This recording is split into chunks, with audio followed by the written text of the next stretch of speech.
Some countries impress you with skyscrapers. Others amaze you with breathtaking beaches. But Myanmar does something completely different. This is a place where giant golden rocks seem to defy gravity. Fishermen row boats with one leg. And millions of people still follow traditions that have survived for over 1,000 years. Some of these customs may sound unbelievable, yet they are simply part of everyday life. So before you judge this mysterious country, let's uncover 10 of the most surprising facts that make Myanmar unlike anywhere else on Earth. The giant golden rock that shouldn't exist. Imagine standing at the edge of a mountain and seeing a gigantic golden boulder that looks ready to crash into the valley below at any second. Most people instinctively step back, convinced it will fall. But somehow, it never does. Welcome to Myanmar's legendary Golden Rock, one of the most mysterious religious landmarks in Southeast Asia. Known officially as Kyaiktiyo Pagoda, the Golden Rock sits about 3,600 feet above sea level in Mon State, roughly 130 miles from Yangon. The massive granite boulder stands around 25 feet tall, measures about 50 feet around, and is estimated to weigh more than 600 tons. What makes it truly astonishing is that only a tiny portion of the rock actually touches the cliff beneath it, creating the illusion that gravity has simply stopped working. Science explains that the rock rests on a naturally formed granite base, shaped over millions of years through erosion. Yet from almost every viewing angle, it appears impossible for such a massive stone to remain balanced. Even experienced geologists admit that its appearance is remarkably deceptive, making it one of the world's most famous balancing rocks. For Buddhists, however, the explanation is far more spiritual. According to ancient legend, the boulder remains perfectly balanced because it is held in place by a single sacred hair of the Buddha, preserved inside the small pagoda built on top of the rock. Every year, especially between November and March, hundreds of thousands of pilgrims climb the mountain to pray, meditate, and cover the rock with delicate sheets of gold leaf as an act of devotion. After countless layers have been added over generations, the entire boulder now shines with its iconic golden glow. The yellow face paste. Worn by an entire country. One of the first things travelers notice in Myanmar is not a building or landscape. It is the yellow-white patterns painted on people's faces. At first, it can look like makeup, sunscreen, or ceremonial paint. But in Myanmar, this paste is part of everyday life. It is called Thanaka, and it may be the country's most recognizable beauty tradition. Thanaka is made by grinding bark or root from certain trees with water on a stone slab called a kiok pin. The result is a smooth, cool paste with a light scent. For many families, applying Thanaka is a morning routine, like brushing teeth or combing hair. Women and children wear it most often, but men and boys can wear it too, especially in rural areas or during long hours outdoors. The shocking part is how old this tradition is. Thanaka has been used in Myanmar for more than 1,000 years. Its image appears in ancient temple murals in Bagan, where paintings from the 11th century show women using grinding stones. That means this simple yellow paste has survived royal courts, colonial times, modern cities, and changing beauty trends. Thanaka is not only decorative, people use it because it feels cooling in Myanmar's tropical heat, and because it helps protect the skin from the sun. Scientific research has identified marmicin, a natural compound in Thanaka bark, as a substance that can absorb ultraviolet light. This does not mean it should replace modern medical sunscreen, but it helps explain why generations of people trusted it under a strong sun. As of 2026, Thanaka is still sold as wooden logs, powder, creams, and ready-made paste. In 2025, Myanmar renewed efforts to have Thanaka recognized by UNESCO as intangible cultural heritage, after an earlier nomination was considered incomplete. For outsiders, it may look unusual. For Myanmar, it is identity, skin care, tradition, and art, all painted gently across the face. The fishermen who row boats with just one leg. Imagine trying to stand on the edge of a narrow wooden boat while balancing on one leg. Now imagine doing that for hours, using your other leg to wrap around an oar and steer across the water. It sounds almost impossible, yet for the fishermen of Myanmar's Inle Lake, this is simply another day at work. Located more than 2,800 feet above sea level in Yan State, Inle Lake stretches for about 13 miles and is home to thousands of people living in villages built entirely on stilts. The lake is famous around the world because of one extraordinary tradition that exists almost nowhere else on Earth: leg rowing. Unlike ordinary rowing, Intha fishermen stand upright near the back of their boats. One foot stays firmly planted on the wooden deck, while the other leg hooks around a long paddle, swinging it in smooth circular motions. At the same time, both hands remain free to handle fishing nets, traps, or long bamboo poles. From a distance, the movement looks less like work and more like a carefully practiced dance. This unusual technique developed for a practical reason. Inle Lake is filled with floating gardens, tall reeds, and thick aquatic plants that often block the view from a seated position. By standing high above the boat, fishermen can spot fish more easily and safely navigate through the narrow waterways. Historians believe this rowing style has been passed down through generations for several centuries and remains a proud symbol of the Intha people, whose name literally means sons of the lake. Today, modern engines are becoming more common, and fewer young people rely on traditional fishing for a living. Even so, many local fishermen continue to practice leg rowing, preserving a skill that has become one of Myanmar's most iconic cultural images. As of 2026, visitors from around the world still travel to Inle Lake before sunrise, hoping to witness these remarkable fishermen gliding silently across the misty water, balanced on one leg in a display of skill that seems to defy common sense. A country where most people don't have a last name. Imagine meeting someone named Ong, then another person named Ong, and another after that. Your first instinct might be to ask, "What's your last name?" But in Myanmar, that question often has no answer. Unlike most countries in the world, the majority of Myanmar's people do not use family surnames at all. Instead, individuals usually have personal names made up of one to several words, and those names are not passed from parents to children. A father, mother, and their children can all have completely different names, even though they belong to the same family. There is no family name that connects generations in the way it does in many Western or Asian cultures. This unique naming tradition has existed for centuries. Historically, people in Myanmar were known simply by their given names, sometimes with an honorific added to show age or respect. Titles such as Yu for an older man, Da for an older woman, Ko for a young man, and Ma for a young woman are still widely used today.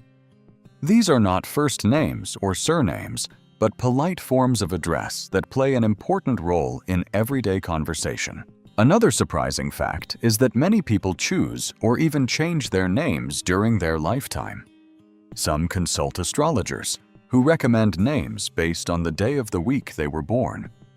In Myanmar's traditional astrology, each day is linked to specific letters of the alphabet, and selecting a name that begins with one of those letters is believed to bring harmony and good fortune. As of 2026, This naming system remains one of Myanmar's most distinctive cultural traditions, despite the country's growing connection to the modern world. International forms and computer databases often expect everyone to have both a first name and a last name, creating occasional confusion for Myanmar citizens traveling abroad. Yet for millions of people, having no surname is completely normal. It is a reminder that identity is not always defined by a family name, but by personal history, culture, and the traditions passed down through generations. Why millions of men in Myanmar wear what looks like a skirt?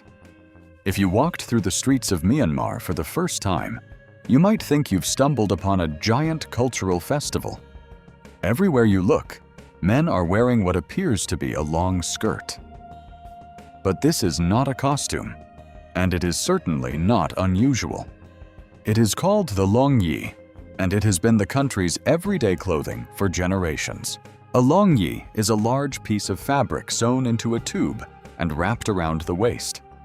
Both men and women wear one, although the styles, colors, and patterns are different. Men's versions, known as paso, often feature simple stripes or checks, while women's long yi, called shtamain, usually display colorful floral or geometric designs. Instead of using belts or buttons, the fabric is secured with a carefully tied knot that experienced wearers can fasten in just a few seconds. At first glance, the garment may seem impractical, but it is actually perfectly suited to Myanmar's tropical climate. The loose design allows air to circulate freely, helping people stay cool during temperatures that regularly climb above 95 degrees Fahrenheit. It is comfortable enough for relaxing at home, yet formal enough to wear in government offices, schools, business meetings, and even weddings. One of the most fascinating sights is watching local men adjust their long yi while walking.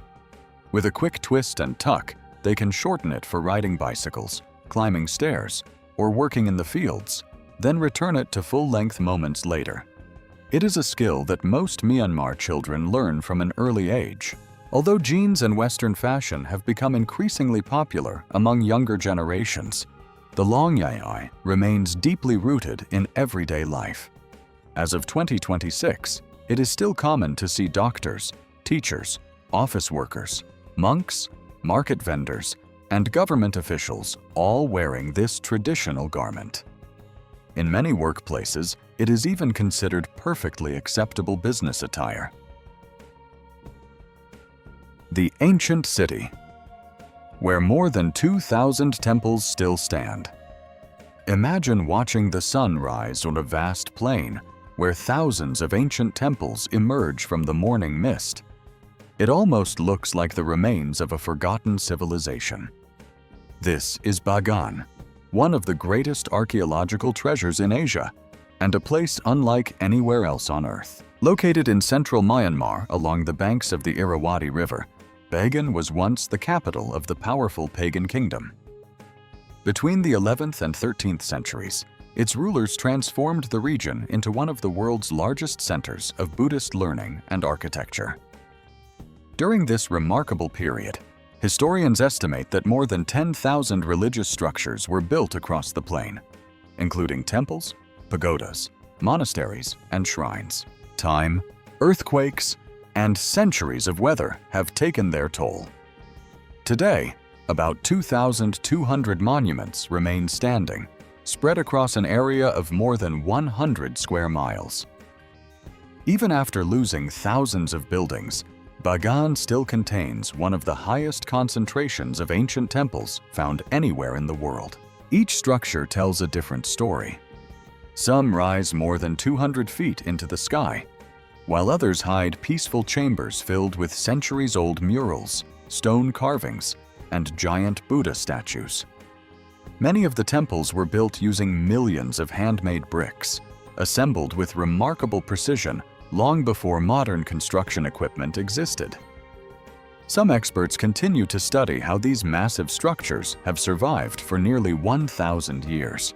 In 2019, Bagan received one of its greatest honors when UNESCO officially recognized it as a World Heritage Site, acknowledging both its historical importance and its extraordinary cultural value. Since then, conservation teams have continued restoring damaged monuments while carefully preserving their original character for future generations. Why almost every boy spends time living as a Buddhist monk. Imagine being 8 or 10 years old and suddenly leaving home to live in a monastery. You shave your head, wear a saffron robe, wake up before sunrise, and spend your days studying, meditating, and following ancient traditions. In many parts of Myanmar, this is not unusual at all. In fact, it is considered one of the most meaningful experiences in a young boy's life. Myanmar is one of the world's most deeply Buddhist nations.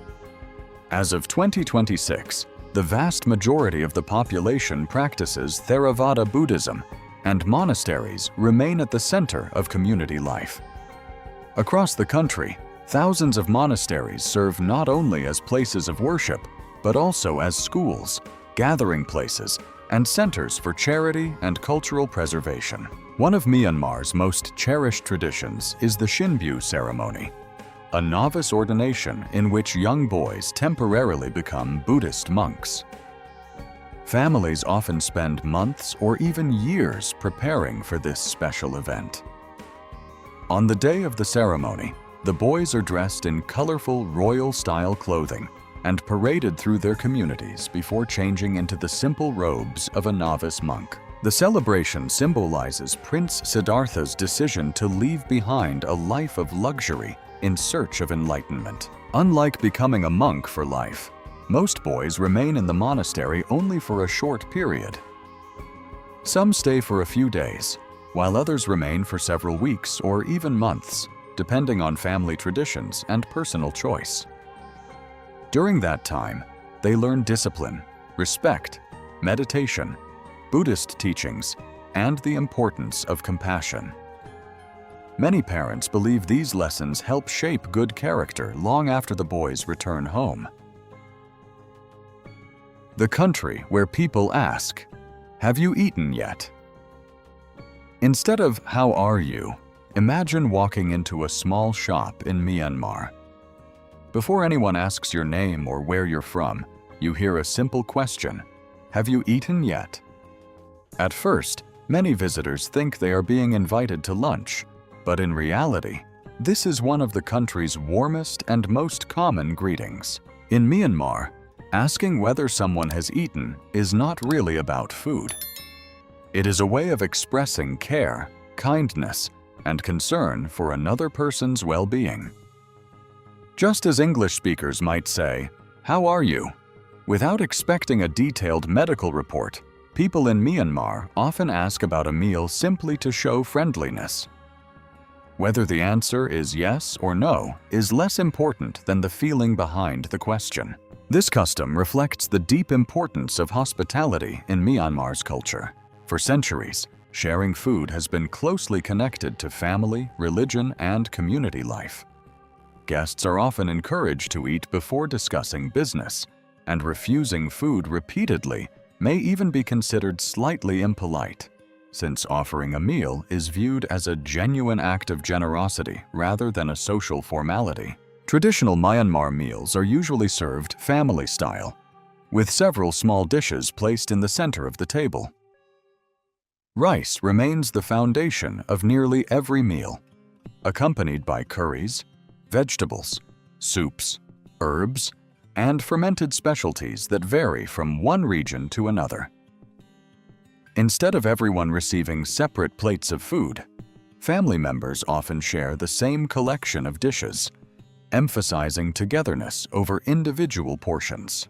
Another interesting cultural habit is the importance of showing respect through language. Rather than addressing older people by their names alone, Myanmar speakers commonly use honorifics such as you, da, ko, or ma, depending on the person's age and social relationship. These titles help conversations feel polite and respectful, even between strangers. the national sport, where players aren't allowed to use their hands. Imagine watching a game that looks like a mix of soccer, volleyball, gymnastics, and dance. The players leap into the air, spin their bodies, and kick a woven ball with astonishing precision. Yet there are no goals to score, no opponents to tackle, and no hands allowed. Welcome to Chinlone, one of the world's most unusual national sports, and a tradition found almost exclusively in Myanmar. At first glance, Chinlone may seem like a competitive game, but its true purpose is cooperation rather than victory. Instead of trying to defeat another team, 6 players stand in a circle and work together to keep a lightweight rattan ball floating in the air for as long as possible. Every kick, pass, and acrobatic movement is carefully timed, turning the match into something that feels more like a live performance than a sporting event. The ball itself is surprisingly light, usually woven from thin strips of natural or synthetic rattan. Players are allowed to strike it using almost every part of the body except their hands and arms. Feet, knees, thighs, shoulders, and even the head all become part of the performance. The most skilled athletes can execute spectacular spinning kicks, jumping volleys, and overhead bicycle-style moves without allowing the ball to touch the ground. Historians believe Chinlone has existed for well over 1,000 years, making it one of Myanmar's oldest living traditions. While modern sports often focus on speed, strength, and competition, Chinlone celebrates balance, rhythm, teamwork, and creativity. Every player contributes equally, and the group's success depends on trust and perfect coordination rather than individual achievement. To visitors, Chinlone may look impossible, but for the people of Myanmar, it is far more than a game. It is a graceful expression of culture, discipline, and community, proving that sometimes the most beautiful sport is not about winning at all, but about moving together in perfect harmony. Myanmar's giant water festival that turns an entire nation into one huge celebration. Imagine stepping outside your hotel and instantly being soaked from head to toe by complete strangers. Instead of apologizing, they smile, laugh, and invite you to join the fun. Cars, streets, and entire neighborhoods become giant water playgrounds. This is Thingyan, Myanmar's New Year Water Festival, and it is one of the country's biggest and most joyful celebrations. Thingyan usually takes place in the middle of April, just before the traditional Myanmar New Year. The festival lasts several days, transforming cities, towns, and villages into lively gathering places filled with music, dancing, family reunions, and endless splashes of water. Giant stages are built along major streets, while trucks carrying water tanks travel through neighborhoods, encouraging everyone to take part. To visitors, it may seem like one enormous water fight, but the tradition carries a much deeper meaning. In Buddhist culture, water symbolizes purification. Splashing water represents washing away the mistakes, worries, and misfortunes of the past year, while welcoming a fresh beginning filled with kindness, happiness, and good fortune. It is not simply about having fun. It is about starting the new year with a clean heart. The celebration also includes quieter traditions that many tourists never see. Families visit pagodas to make donations, offer food to monks, release fish or birds as acts of compassion, and gently pour scented water over Buddha statues as a sign of respect. Younger people often wash the hands of their parents and grandparents, asking for blessings in the year ahead. These meaningful customs remind everyone that Thingyan is as much about gratitude as it is about celebration. Myanmar is a country full of surprises, where ancient traditions continue to shape everyday life in ways that few places on Earth still do. From gravity-defying landmarks to remarkable customs passed down for centuries. Every discovery reveals another side of this fascinating nation. Which fact surprised you the most? Let us know in the comments. And if you enjoyed this journey, don't forget to like, subscribe, and join us for more incredible stories from around the world.